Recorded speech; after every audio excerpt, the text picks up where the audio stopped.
Hello my friends and followers, FloppyPingus77 here. Now, as you know, I play a lot of FPS games. Almost all the footage you see on this channel is FPS game footage.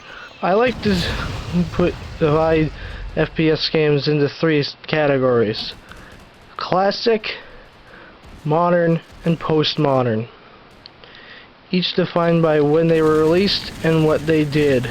That way they would have a look at these and explain them in detail.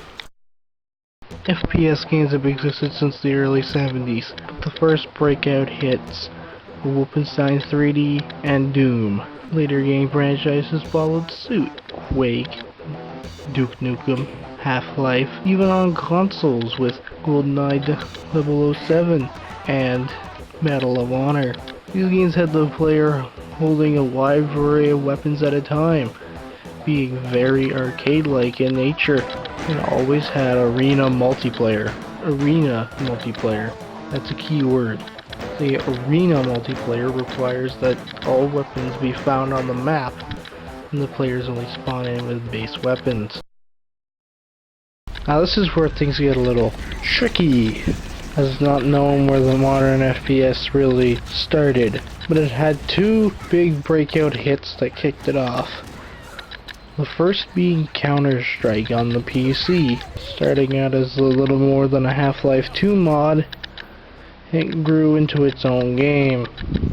The next was a console shooter named Halo Combat Evolved, which, even though having heavy influences from classic FPS games, really helped to push the modern sphere. In the wake of games like Counter-Strike and Halo, most modern FPS games at the time were just classics reworked, like Medal of Honor Allied Assault, which kicked off the World War II shooter boom, seeing the birth of games like Battlefield 1942 and, of course, Call of Duty. Moving into 2004, classics decided to return. Doom 3 came back swimming with a horror-esque feel. It was unable to capture the feel of the originals. Halo 2 released the same year on the original Xbox, critical acclaim being Halo times a million, and bringing a new story into the mix. Around this time, the Halo Killer was being released. Games that would try to compete with Bungie's Halo.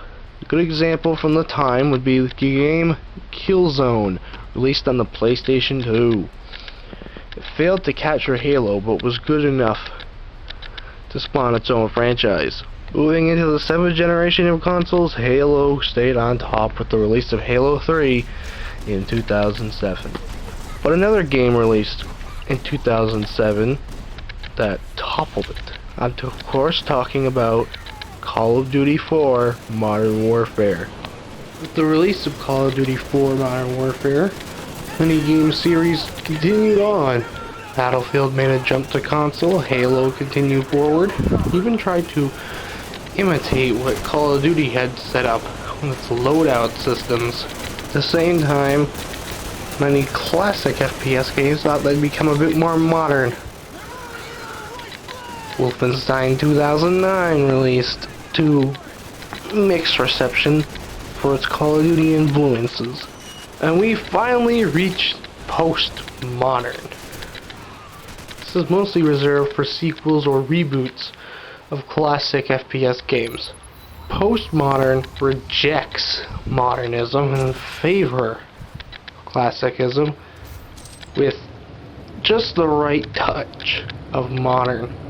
A good example is a game like Doom 2016 or Wolfenstein The New Order, with sprinkles of modernism here and there, but mostly retaining classic design. And during this postmodern era, the modern FPS games have seen quite a slowdown, with Halo 5, Battlefield 5, and Call of Duty Black Ops 4 being considered some of the worst in their series. By going back to the roots of what made them good, these game series can shine once again. And Halo and Call of Duty are looking to do that with Halo Infinite and Call of Duty Modern Warfare. And who knows what the future will bring, a future FPS? And sure, you had your booms in there, the advanced movement FPS. Yes, the World War II FPS, but I consider those to be branches off the much larger eras. And I wonder what the future will hold. Anyways, guys, that's just going to be it for today's video. I will see you in the next one. Have a good day.